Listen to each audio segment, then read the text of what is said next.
Hello and welcome to the Judo Way of Life. My name's David. I hope you're well, I hope you're training hard, and I hope you're throwing hard.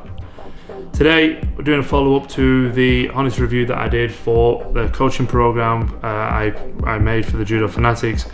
Also Ashi Waza. If you haven't watched the review yet, go and check that out. If you have already bought the product, then you will have seen this. Well, hopefully you'll have seen it. Hopefully you would have made it through to this point. Hopefully you're practicing it, and hopefully you're throwing people in random competitions with it. If you haven't, then stay tuned. You're going to get a bit of a preview of what you would get, or one of the elements that you will be able to work through as part of the program. So what I'm going to share with you is from the first chapter where I look at Osoto Gari. So I'm going to go over where the gripping strategy is more of a setup with an Ippon Seoi Nage style grip, but you're going to be stepping in with an Osoto Gari style leg. If you've watched any of my content before, you will have seen this. If you go back to the video I did where I won my second Australian National Championships and the under 100 kilo category, this is a throw that I win the final with.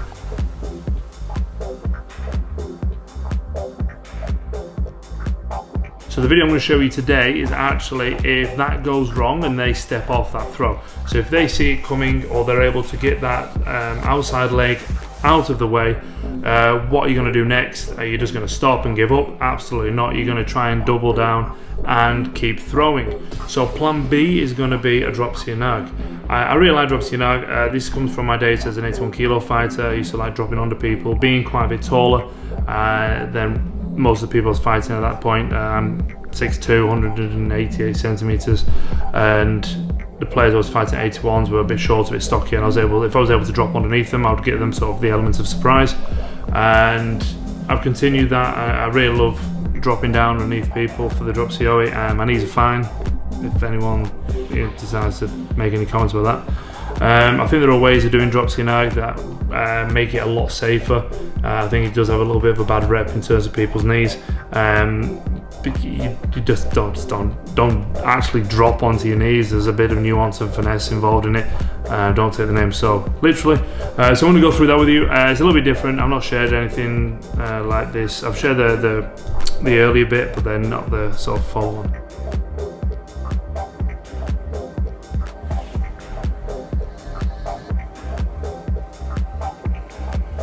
Another way of setting this particular style of entry up with a different grip, I like to use, so I come on the lapel. So again, I'm a left-hander, find a right-hander.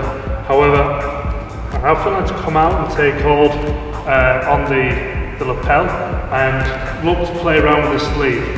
So sort of act as if I'm a right-hander. So I'll come out. Now, I want to be very defensive over my lapel. Like, I don't want my partner to get here and me here, because this will make it difficult for me to come across. Now, what I like to do, I come out and I play around with this grip, keep my hand up to stop my partner from being able to directly grab my lapel, and I'm looking for the lapel.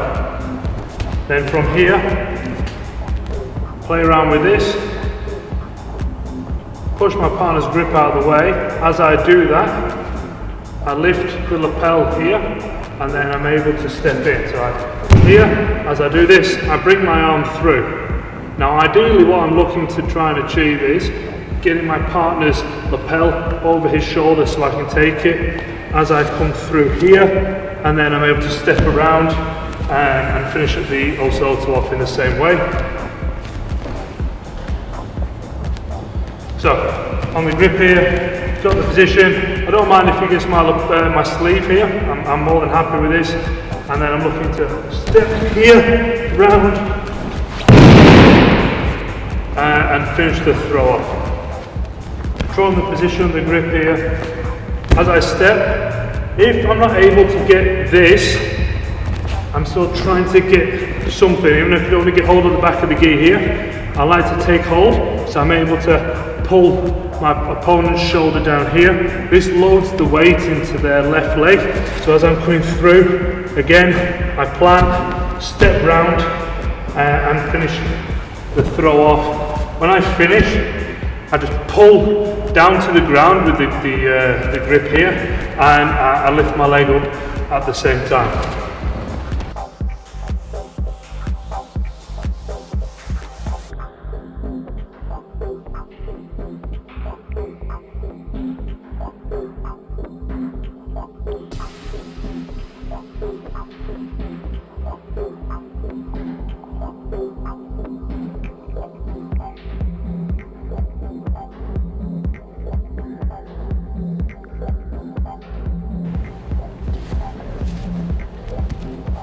powerful finish.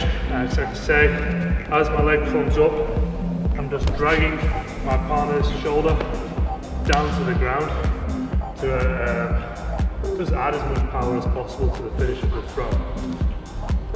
As a quick side note, with this particular entry where we're coming across and taking an almost Ippon Seoi Nage style grip to finish, if we're here, we find this position, and as I step to the entry, Rob reads what I'm doing and steps back with his leg. Instead of trying to like overreach here, I change direction.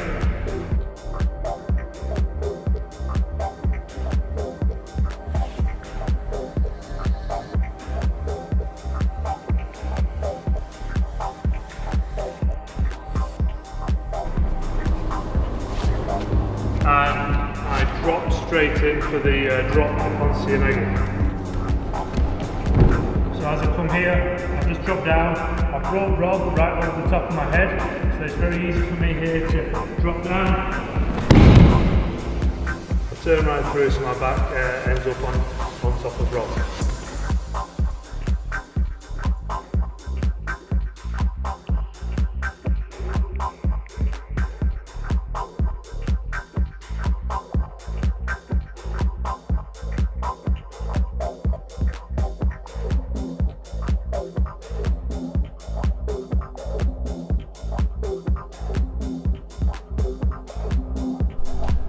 Okay, so there you have it, a bit of a different variation, looking at a setup from the Osoto Gari, done with that Ippon Seoi Nage grip, again, slightly different. Coming in, and if your opponent steps off, you're going to keep going and push on to throw. It's important to have a plan B, plan C, plan D, all the way through to Z, and then and beyond.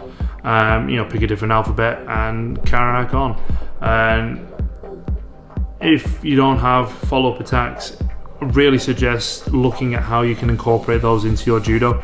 It's a very valuable tool to have, just to be able to keep on going. If you watch any of the sort of top level fighters, I mean, yes, it's common for people to get thrown off that first attack, but you look at any of the top fights and quite often it's not the first attack that gets the score, it's the second, third, or maybe even fourth sometime attack. It's just that relentless attitude and determination to win. So have a look at your judo. If you have got your plan B, plan C, plan D, awesome.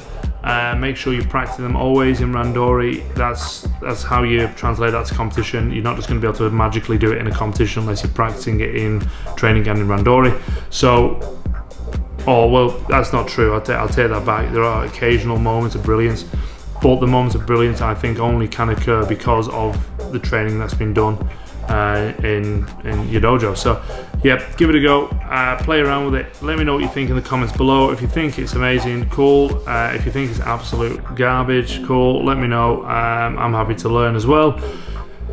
I think that's it, enough rambling. If you need to check us out, we have at the Judo Way of Life on Instagram, we have at Judo Way of Life on Facebook. Obviously there's the YouTube that you're currently on, and you'll go and do the thing. Make sure you stay up to date.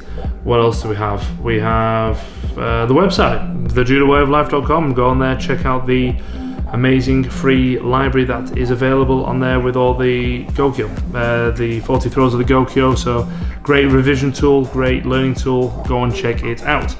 And that's enough for me. Keep training hard, keep throwing hard. See you again next time. Bye bye.